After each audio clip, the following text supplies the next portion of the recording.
This is the Acer Swift Go 16. It's the latest remodel from Acer. This laptop is new for 2024. It has quite a few features that you may like. Is this the right laptop for you? Well, let's take a look and see.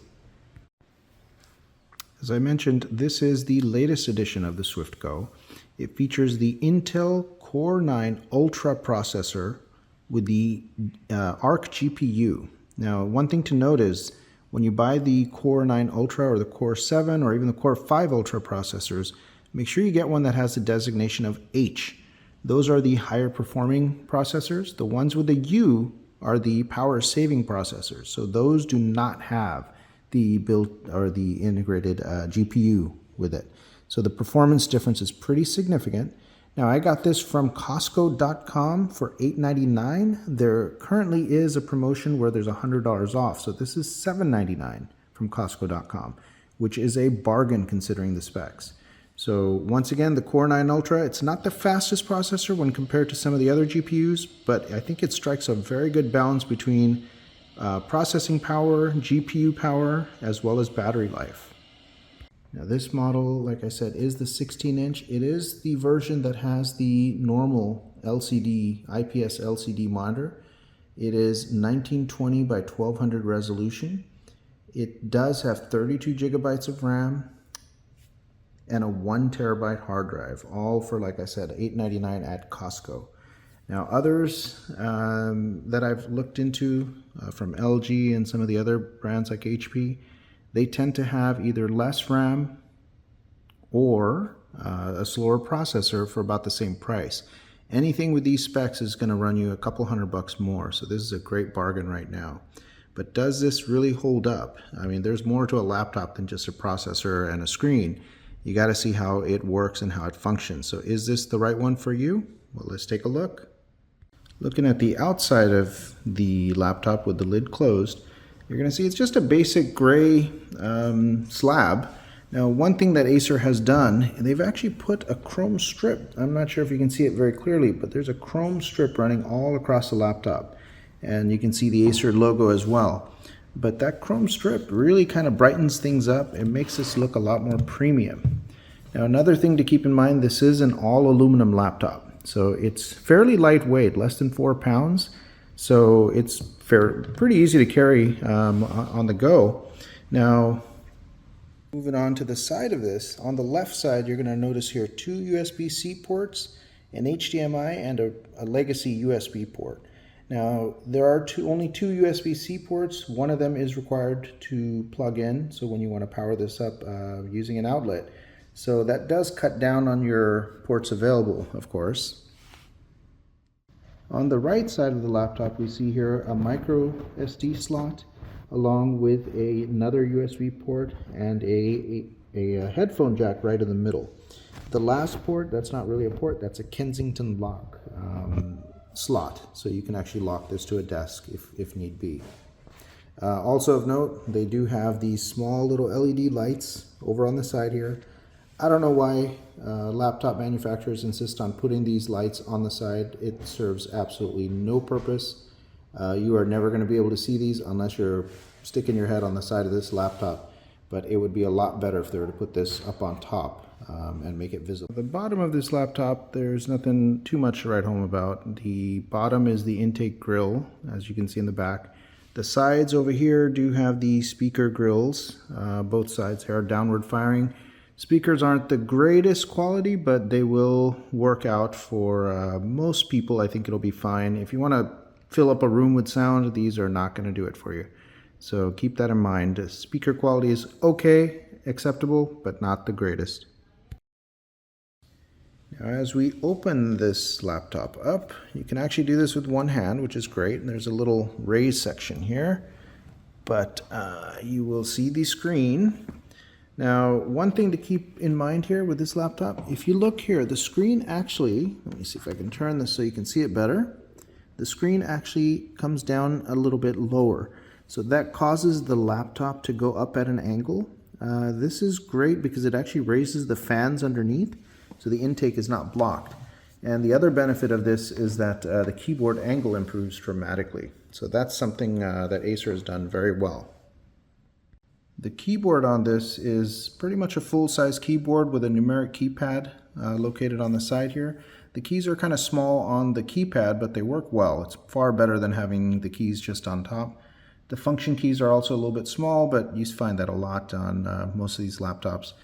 The spacing is great. The tactile is good on this. I've read complaints about this keyboard, but honestly, I think the typing experience is pretty good. I don't have any complaints myself. I think it's up to par with most other laptops in this range. The touchpad is a plastic touchpad. It does offer multi-touch and it's programmable. So that's great because, like I said before, the function keys are on the smaller side.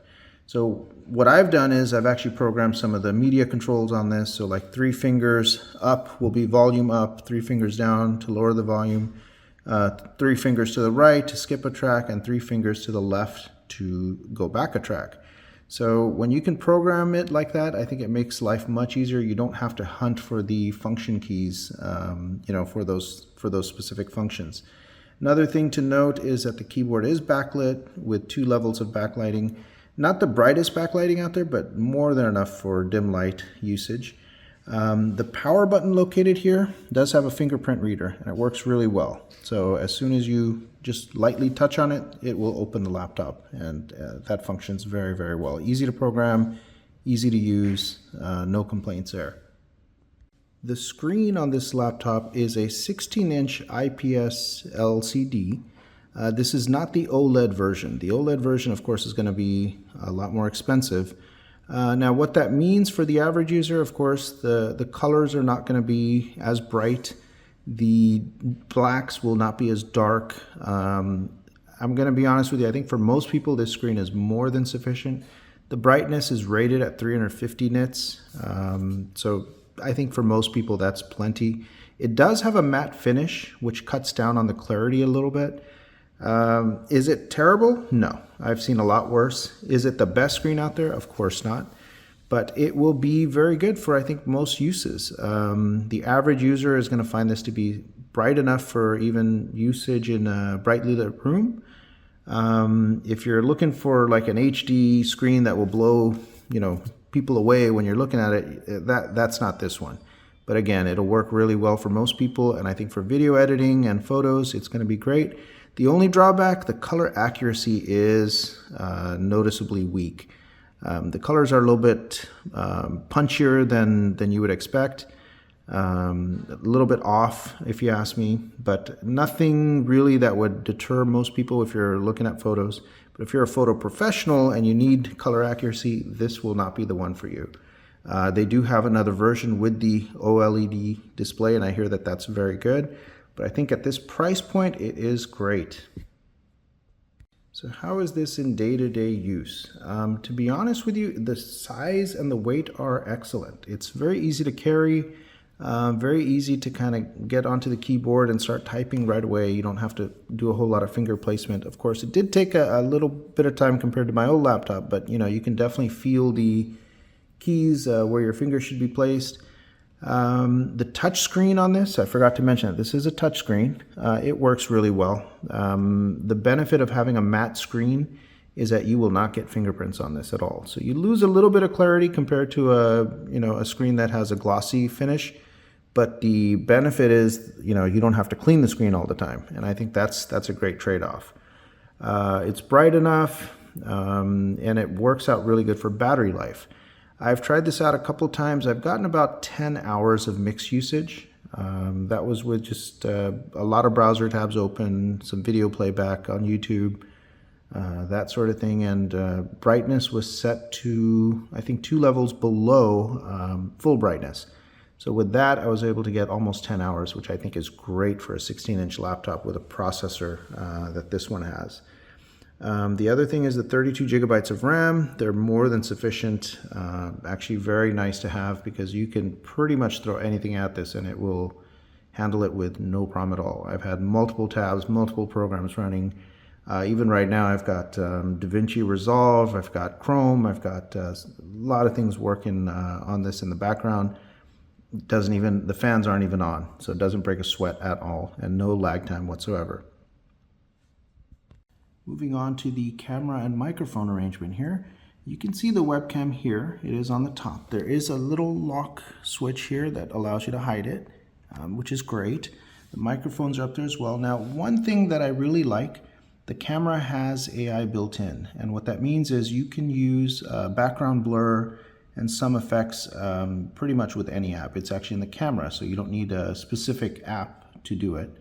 The microphones also are very unique to this. They have AI enhancement as well. And what that lets you do is if you're in a noisy background, it'll pretty much eliminate all the background noise. I've tried this in a cafe, with a lot of noise going on, and it recorded very well. The people couldn't even hear or tell that I was in a cafe. Who is this laptop for? Well, I think that anyone looking for the greatest specs on a laptop, a Core i9 Ultra with the Arc GPU, I think they will not be disappointed. This is a mid-range priced. I mean, it's not cheap, so it's not the cheapest out there. $899 is still pretty significant. But most of the competitors don't offer these specs at even close to this price range. Of course, the drawback is, this price comes with a lower resolution monitor than most. But I think it's a very worthy trade-off. I think you get very high-end performance, very high-end looks, and a very high-end feel with the aluminum body and aluminum deck below as well, for a price tag that's pretty much upper end of budget and lower mid-range. So will this work for all people? No. If you're a gamer, of course you'd want something with a dedicated GPU. If you want to do light gaming, this will actually work out very well for you. It's far better than the other Core i processors, which has had integrated graphics. This Arc GPU is going to really change the landscape for basic laptops, and the power usage on this is far better than some of the laptops that have dedicated GPUs. So in terms of overall balance between performance and battery life, I think this is the sweet spot. This processor really hits it home. The screen is great for most users. I think most people will be more than happy with this resolution. The colors, of course, aren't as accurate as some of the others, not as bright as some of the others, but in a fairly well-lit room, you can still see everything. And the screen is large enough, the touch screen is very responsive, so it hits a home run on that front as well. Typing experience is great, the keys have a good feel. There is a little bit of a spacing issue with the keypad, only because it's on the smaller end, but the fact that it's there on a 16-inch laptop, I think it's great. The touchpad has good feel. It's not as good as some of the glass overlay ones, but for a plastic touchpad, it does great. The camera, of course, works well for video calls. So I think this laptop is geared more for the mid-range business user or video editing professional on a budget. I think it will hit the sweet spot, like I said, for most users. Anyone that's a professional editor, anyone looking for the highest resolution, they might want to look elsewhere. But I think for most users, this will be a very good deal. And again, at the Costco price of $899, you cannot beat this. Well, I hope you liked my review. If you did, I would really appreciate it if you would like and subscribe. I'm hoping to post a lot more reviews on lots of different products as the weeks come, so your support means all the world. I hope you enjoyed.